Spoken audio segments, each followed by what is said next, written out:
Bonsoir YouTube, j'espère que vous allez bien. Aujourd'hui, on se retrouve pour une nouvelle vidéo. Et pas des moindres, puisque ça va encore être un stray d'horreur, et oui.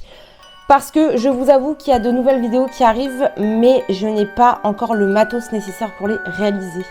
Donc pour l'instant, on va faire des vidéos assez simples, voilà. Mais puisqu'on adore les strays d'horreur et que je sais que vous adorez aussi, eh bien je me permets de faire une deuxième vidéo stray d'horreur d'affilée. Donc prenez vos petits popcorn, prenez vos chocolats chauds et laissez-moi vous conter l'histoire de Thibaut. Bonjour à tous. Je vais vous raconter dans cet écrit une histoire d'horreur non fictive. Bien sûr, il faut me croire. Je l'ai vécu il y a quelques années. Avant toute chose, je vais me présenter. Je m'appelle Thibaut. Bonjour Thibaut. J'ai la vingtaine et je suis ingénieur dans un domaine scientifique. Je suis très cartésien, athée, et sans dire que ça n'existe pas, je pourrais jamais dire que quelque chose qui n'a pas été prouvé scientifiquement existe. Ok, donc Thibaut, il veut pas y croire, il est en mode no way. Et dans tous les cas particuliers, je dirais toujours je ne sais pas. Je suppose, c'est tout bon. Vous voyez ce type de personne que je suis? Fermée d'esprit pour certains, réaliste pour d'autres. Place à l'histoire. Ok, donc Thibaut, il nous a fait une petite intro. C'est super sympa Thibaut. Franchement Thibaut, on t'adore pour ça. Pour introduire celle-ci, je vais simplement commencer par le fait qu'aujourd'hui, 01/11/2022, je n'ai aucune explication à cette histoire. Et très franchement, je pense que je n'en aurai jamais. C'était il y a environ une dizaine d'années. J'avais donc 10-15 ans. Dans ma famille, on a tous un peu la même mentalité et le même avis, que j'ai décrit juste au-dessus du sujet paranormal et spiritisme, ou encore tout ce genre de choses, sauf une personne, ma grande sœur. Retenez bien. Sans savoir pourquoi, de ce que je me souviens encore, de sa chambre décorée avec plein d'objets connotation spirituelle. Alors moi personnellement, je suis aussi dans ce cas-là. Après, voilà, je ferai peut-être une vidéo si ça vous intéresse sur mes histoires paranormales. Mais pour l'instant, on va raconter les histoires de ses abonnés. De ses abonnés, n'importe quoi, moi. C'est même pas mes abonnés, c'est des histoires sur Reddit. Non mais, je me prends déjà pour une youtubeuse de fou ou quoi là? Étant le plus jeune de ma famille, mon grand frère et ma sœur, qui jouent un rôle particulier dans cette histoire, n'habitait déjà plus dans la maison familiale. Cette maison était un chalet, Haute-Savoie. J'ai grandi dedans depuis toujours. Et jusqu'à ce moment-là, j'étais toujours habituée au bruit la nuit, du bois qui travaille, le sol qui grince, des souris qui font du bordel pas possible dans la toiture, les murs, etc. Ça ne m'a jamais fait peur, je suis née avec ça. À l'étage où se déroule l'histoire, c'était notre chambre à coucher. Je vous laisse vous faire le plan dans votre tête. Alors, il nous a mis une photo du plan. Donc il nous dit un escalier droit en bois, ok. Un escalier droit en bois qui mène sur un couloir étroit avec la porte au fond. En face, la chambre de mon petit frère, une porte à droite, celle de ma sœur, et une porte à gauche, la mienne. Oublions la chambre de mon frère, elle n'aura aucun intérêt dans cette histoire.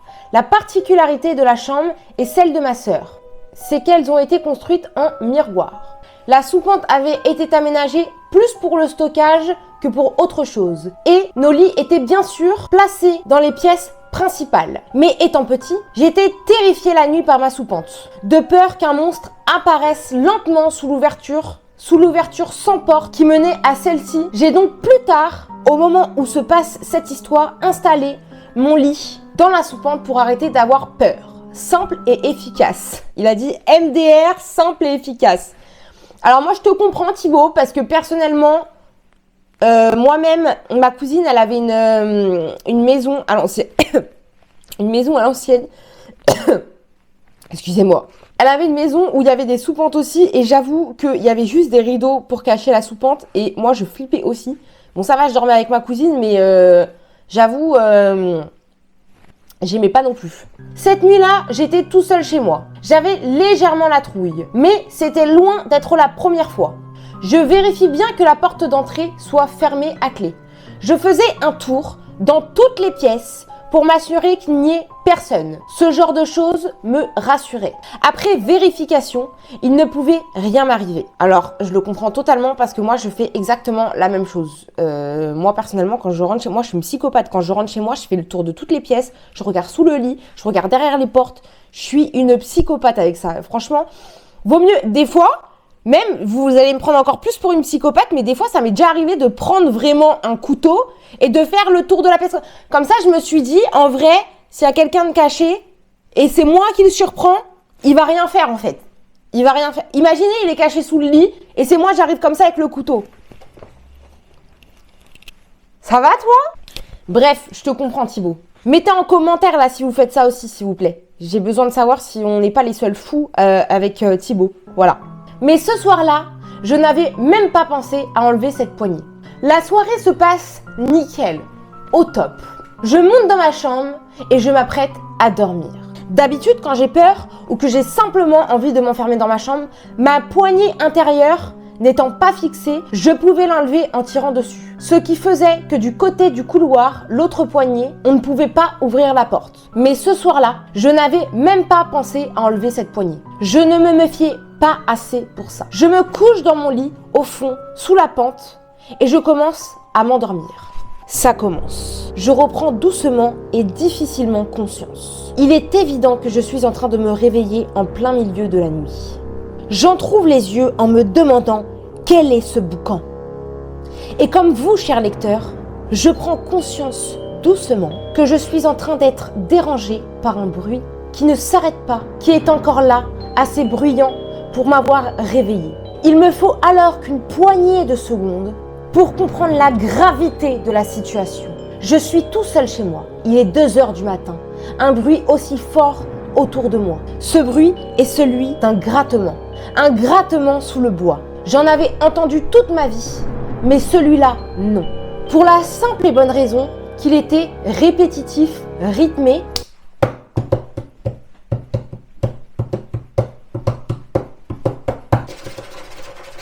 Qui gratte, pardon, excusez-moi, comme des allers-retours, comme le bruit du mouvement lent d'une scie sur le bois. Cela faisait déjà quelques minutes que j'entendais ce bruit en continu, avec toujours le même entrain, toujours le même rythme. Je m'assois au bord de mon lit, face au mur, séparant la soupente de la pièce principale, doucement, sans faire un bruit, de peur qu'on m'entende.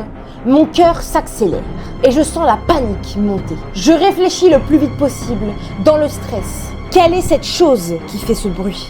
Après quelques minutes de réflexion et de panique intérieure, alors que le bruit continue, sans atténuer, il me semble évident que ce bruit peut être qu'un humain, ou autre chose dont je ne connais pas l'existence. Donc on rappelle que Thibaut est très cartésien, pour lui, en vrai là dans sa tête c'est un humain. Pour lui, dans sa tête, c'est un humain. Mais en fait, ça dépend des gens. Parce qu'il y a des gens aussi... Enfin, moi, par exemple, le spiritisme, c'est un petit peu mon délire, finalement. Et moi-même, si j'entends un truc comme ça, à la base, je vais penser direct que c'est un humain. Donc, voilà, ça dépend si on est dans l'extrême ou si on n'est pas dans l'extrême. Je m'assois au bord de mon lit, face au mur, séparant la soupente de la pièce principale. Malgré le fait que le bruit résonne dans le bois de la maison, je distingue très clairement que celui-ci vient de devant moi, de la grande partie de ma chambre. Je n'ose pas allumer la lampe de chevet. Après, je peux comprendre, quand t'as peur comme ça, tu peux être paralysé. Je suis dans le noir complet. Je me lève et je mets ma main contre le mur de la soupente. Je longe celui-ci jusqu'à l'ouverture sans porte menant à la grande partie. Le bruit continue. Je le sens dans ma main, les vibrations dans le mur que je touche. Ma main se glisse dans l'ouverture et je passe de l'autre côté du mur. Je touche l'interrupteur et la grande pièce du bout des doigts. J'appuie sur celui-ci tout en faisant un pas dans la pièce. La grande lumière s'allume, la pièce est vide, le bruit continue. Il est là, à quelques mètres de moi. Je m'arrête là, debout, immobile, en train de me faire un bilan pour la 100e fois sur ce qui est en train d'arriver. La grande lumière est allumée. Je suis là, face au centre de la grande pièce, et ma chambre en pleine nuit tout seul dans ce chalet. Et ce bruit continue. Il est toujours là, tout proche. J'avance de quelques pas, très lentement, sans faire le moindre bruit. Je vais instinctivement vers le milieu de la chambre pour essayer de comprendre.